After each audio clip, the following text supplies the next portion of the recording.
Hello viewers, and welcome to this lecture on distribution. In previous lectures, we have traced the filmmaker's journey from conceptualizing a project to writing the screenplay, pre-production and planning, shooting, and finally post-production. Now we are at the last leg of the journey where the filmmaker has to take his film to the audience. This in many ways is the most crucial step because this is where all the energy, the time, the money that has been invested into making the film begins to pay off. Traditionally, distributing a film or reaching an audience meant ensuring a theatrical release for your film. And even today, that is the holy grail for most filmmakers. However, with the coming of television and later the internet, many other platforms or avenues of distributing films have come up. These add to the revenue that the producer of a mainstream film gets, and it also allows producers of films which are not mainstream or short filmmakers or documentary filmmakers to reach a more niche audience. So let's begin by having a look at the major distribution platforms available to filmmakers. As you can see, apart from theatrical release, there is the option of releasing your film through television. You can go for an online release or through video on demand, and we'll talk about this later. You can distribute your film through home video, that is by selling DVDs or VCDs of your film. And of course, film festivals are another distribution avenue. Apart from these, some filmmakers opt to go for non-conventional ways of reaching their audience. For example, they might opt to organize screenings in educational institutions, universities, and so on. Or they could tie up with a film society to go even further and have screenings in villages.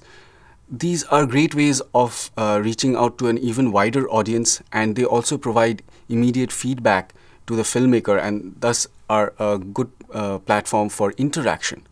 However, they generally do not contribute significantly to the revenue earned from film. If you're a mainstream filmmaker or if you're seeking to earn money from the films that you have produced, then you need to go through one of these or ideally all of these avenues. Let us look at the distribution of how generally films recover their money or make money through their distribution channels. As you can see, domestic box office, that is theatrical release in India, accounts for 74% of the total revenue generated by a typical film. Cable and satellite rights account for 13%.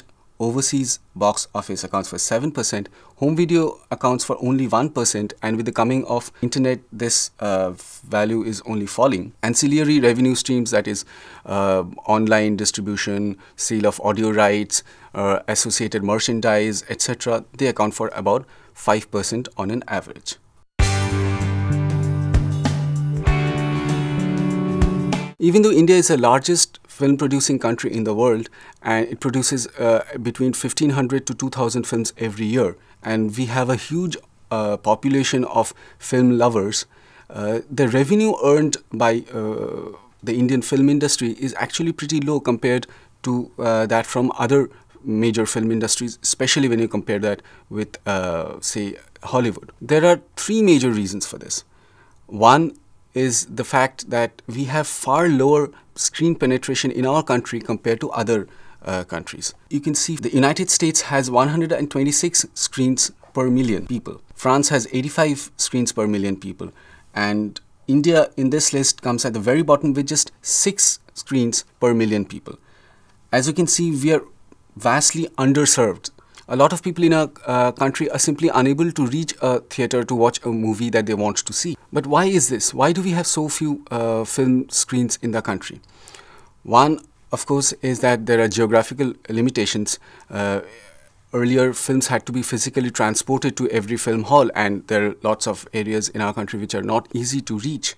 But more than that, increasingly in many areas of the country, including in some metropolitan cities, for example in Kolkata, running a single screen theater has become more and more unviable as a business proposition. That is because compared to, say, the United States or other first world countries, ticket prices are really low in India. In dollar terms, average Indian ticket price in a single screen theater would be hardly $3 or less. And to have that little revenue coming in per customer, it becomes difficult to maintain a single screen theatre, and therefore we have had a large number of single screen theatres closing down all over the country.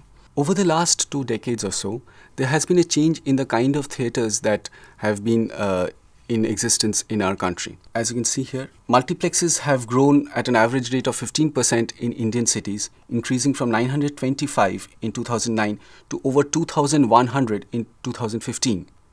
They currently account for approximately 26% of the market share of the screens, but they contribute more than 40% of box office collection. Why is this? You will see that the average ticket price in a multiplex is 183 rupees, whereas that in a single screen is 75 rupees. Also, the number of seats per screen is lesser. It's only 250 for a multiplex, whereas it's 750 for a single screen. The occupancy rate is much higher. You'll see a multiplex has an average occupancy rate of 27%, whereas a single screen has an average occupancy rate of only 19.5%. This means fewer seats go empty per screening, and therefore there's less wastage for a multiplex owner. And therefore, multiplexes have been growing at the cost of single screens, especially in Tier 1 cities. Multiplexes have been coming into these cities for at least 2 decades now, and there are generally more screens in multiplexes than single screen theatres in these cities. On the other hand, Tier 2 cities are relatively smaller cities which on a national scale, but still important regionally, where multiplexes have been relatively slower to come in. But in the last 5 years, even in cities like Kanpur, Indore, Jaipur, Nagpur, Patna, multiplexes have been coming in and they're making inroads, and again mostly at the cost of single screen theatres. As I was saying, the combination of these reasons, low screen penetration, low ticket price, and a third reason, very strict censorship controls, these make it difficult for the Indian film industry to recover enough revenue from the films that they make. A fourth problem that has been plaguing the Indian film industry is that of piracy. A lot of films get released in pirated videos within a day or two of their theatrical release, and this really cuts down on the number of viewers who are willing to pay for a ticket and go and watch the film in a multiplex. Despite these problems, theatrical release in India continues to be the major source of revenue for most film producers, especially mainstream film producers. So we will have a look at how this channel of distribution works. Before we proceed, however, it is helpful to have a clear understanding of a few terms. So we'll begin with a few definitions. A producer is a person who decides which film to make. He or she invests in the process or gets investment for making the films, and ultimately he owns all the rights of the film. The producer may be an individual, or in some cases it can also be a studio. The second person involved in this distribution, in the business of distribution, is the distributor. A distributor is a person who distributes a film through the theatres. Generally, a distributor either buys distribution rights from a producer, or they might come to some other kind of financial arrangement, and we'll talk about these later in the lecture. Increasingly, there is a trend for producers to double up as distributors. The reason this happens is because the distributor wants to minimize the number of middlemen involved in the process and therefore the cost of distribution. On the basis of entertainment tax and state-to-state connectivity, the Film Distribution Association of India has divided the state provinces into 11 circuits or territories for distributing the films. Sometimes a single distributor will distribute a film in all of these territories, or what is more common is that a distributor will buy the rights from a producer and then sublet or sell these rights in individual territories to regional distributors. The third person in this chain is the exhibitor. An exhibitor is a person who owns a theatre. There are two ways in which an exhibitor can get the right to screen a film.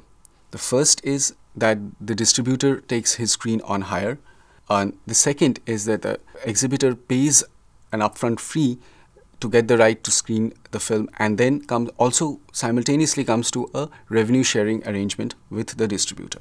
When we talk about collections for a movie, from a movie, there are two terms which are used commonly, and we need to understand the difference between the two. These are gross collections and net collection. A gross collection of a movie is a total amount of money that is collected by selling tickets of a movie during its theatrical run. The net collection, on the other hand, is the gross collection minus the entertainment tax. The rate at which entertainment tax is deducted from the gross collection depends on the policy in force in particular states. There is no uniform rate all across India. As you can see from this slide, this is the way the rights of screening of a film go. They are initially held by a producer who sells them to a national distributor. The national distributor then distributes or sells them again to number of regional distributors, and the regional distributors then sell the rights to an exhibitor. Of course, the money flows in the other direction, from the exhibitor to the regional distributor to the national distributor to the producer. What are the kinds of deals that can happen between a producer and a distributor? The first kind of deal that can happen between a producer and a distributor is the outright sale. That is, the producer sells all the rights of the film or all the rights of theatrical release of the film to a distributor in perpetuity. So he gets a lump sum money, usually recovering his cost and making a profit at one go. The second kind of deal that can happen is a revenue sharing model. In this case, the distributor usually pays an upfront fee to the producer to get the rights to distribute his film, and after the distributor has recovered his or her cost, then whatever excess profit that the distributor makes is again shared with the producer according to a pre-agreed ratio. Generally, this is a 60-40 ratio, with the producer getting 60% of the excess profit. However, it must be noted here that the cost of that is incurred by the distributor is not just the cost of acquisition from the producer. After the distributor has acquired the rights to distribute a film, he would spend a lot of money to do publicity and marketing of the film. So this would add up to the cost of the film as well, and this would be the new cost of the film. And only after he has recovered all of this total cost would there be a profit which would be shared then with the producer. In this slide, you can see the typical revenue sharing model between a distributor and an exhibitor for the theatrical release of a mainstream film. This model, however, is only indicative. In real life, actual revenue sharing model between an exhibitor and a distributor would depend on the kind of film that is being released, and also whether it is playing on a single screen or a multiplex. Because generally multiplexes would claim a greater share of the revenue than a single screen theater. As you can see, the percentages of revenue that the distributor and the exhibitor get varies from week to week. For the first week, generally this is 65% for the distributor and 35% for the exhibitor. For the second week, it's 60% for the distributor, 40% for the exhibitor. For the third week, it's 55% for the distributor, 45% of the exhibitor. And for the fourth week, it's a 50-50 distribution, and usually for subsequent weeks it remains the same. We should note that this distribution of revenue is on the net collection, that is after the tax has been deducted from the gross collection of money that has been collected by selling the tickets. Also, as you can see, with each passing week, the share of the distributor decreases while the share of the exhibitor increases. Why is this? Generally what happens is that a movie has the maximum number of viewers in the first week, and then with each subsequent weeks the number of viewers decreases. So therefore the total amount of revenue that is coming in decreases with each passing week. However, the cost to the exhibitor for running the movie remains the same every week. Therefore, the exhibitor must get a higher share of the revenue with each passing week so that he can continue to make profits even when fewer and fewer people are coming to watch the movie. Incidentally, this revenue sharing model explains why a lot of producers want to go in for a big first week opening, because in the first week the distributor gets the maximum share of the revenue. So it makes sense for the distributor to get in the maximum number of people in the first week itself, rather than have the film getting a small number of people coming in every week. Now we will try to understand this model by using an example. Imagine a producer has incurred a cost of 35 crores to produce a film, and he sells the rights for national theatrical release to a distributor for 30 crores plus 60% of profits. Then the distributor, after buying the rights, goes on a drive of marketing and advertising as preparation for the release of the film. And in doing all of this, the distributor incurs a cost of 10 crores. That means the total cost of the film to the distributor now is 40 crores. Let us assume that the film runs for 4 weeks in theatres. You can see from this slide revenues that will come to the distributor and the exhibitor each week. In the first week, according to the model we had used earlier, the revenue sharing ratio between the distributor and the exhibitor is 65-35. So if there is a gross collection of 50 crores and assuming a 20% entertainment tax, the net collection will be 40 crores. This 40 crores is then divided between the distributor and the exhibitor, and the distributor gets 65%, that is 26 crores, and the exhibitor gets 14 crores.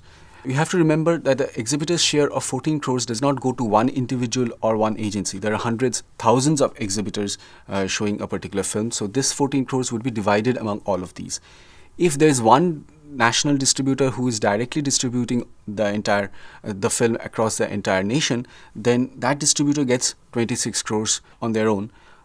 But if it is the case that the distributor has again sold the rights to regional distributors, then this 26 crores would again be distributed among the regional distributors in different territories. But for the sake of simplicity, we are assuming that there is one distributor who is distributing across the entire nation.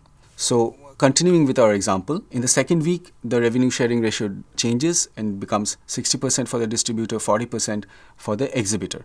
And if you have a gross collection which comes down from 50 crores to 40 crores, the net collection would correspondingly come down to 32 crores, which would then again be divided between the distributor and the exhibitor, with the distributor getting 19.2 crores and the exhibitor getting 12.8 crores. This continues over the next 2 weeks as well, with the distributor getting a lower and lower percentage of the net collection, which also generally decreases with each week. So over the course of the entire 2 weeks, the total earnings of the distributor from the theatrical release would add up to 62.2 crores. As we have noted earlier, the cost of acquisition of the film was 30 crores and the distributor spent 10 crores on marketing publicity of the film. So his total cost is 40 crores, which means the distributor has made a profit of 22.2 crores. Now this 22.2 crores would be divided between the producer and the distributor according to the agreement they had made, where the producer would be getting 60% of this amount. So the producer's share of this is 60% of 22.2 crores, which is 13.32 crores. Then the distributor is left with 40% of this 22.2 crores, which is 8.88 crores. So that is the amount of money that the distributor makes, this 8.88 crores, from distributing this film. That's his or her profit. But for the producer, of course, the arithmetic is slightly different, which we will see in this next slide. As we have noted earlier, the first big amount that the producer gets is by selling the rights of domestic theatrical release of the film. And in this example, the producer had got 30 crores out of it. Then he got a share of the profits that the distributor had made by distributing the film, which added up to 13.32 crores. In addition, the producer might be making money from other sources, like selling satellite rights, by selling audio rights, by selling the rights of international theatrical release, by selling of home video rights, and a few other sources as well. And as you can see, in this example, they all add up to about 65.32 crores. So if the producer had spent a total of 30 crores on producing the film and he gets back 65.32 crores, he makes a total profit of 35.32 crores.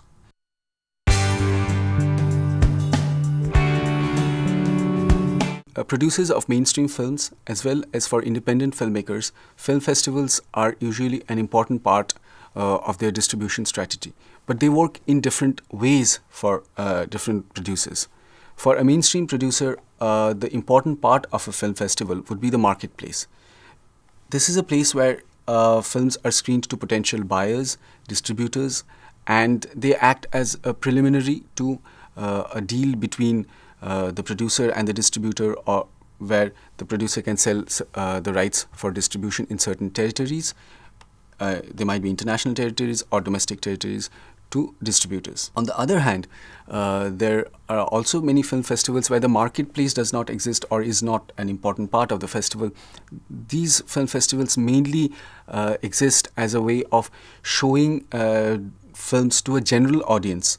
that is exposing the local audience to film cultures from across the world. And this is also a way for independent filmmakers to reach a niche audience, however small, through screenings at these festivals. However, the revenue earned from such screenings is generally negligible unless you are winning an award in such a festival. Many online distribution platforms have come up in recent years, and they have been a boon both to producers of mainstream commercial movies as well as producers who produce more niche content like documentaries or short films. If you want to get your film on iTunes, you generally have to go through an aggregation service. An aggregation service is a kind of a mediator between iTunes and a film producer. iTunes generally does not acquire films directly from producers, so you have to submit your film to an aggregator or an aggregation service.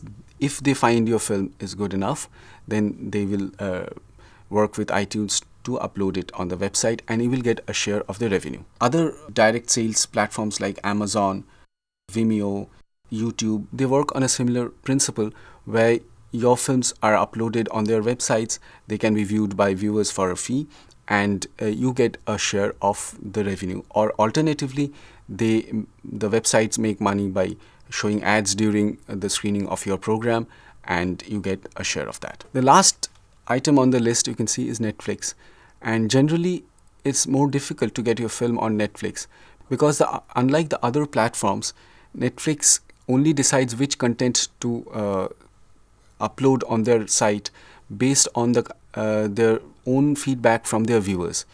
You cannot directly submit your film to Netflix. If Netflix wants your content based on their own database, only then will they go into a business deal with you.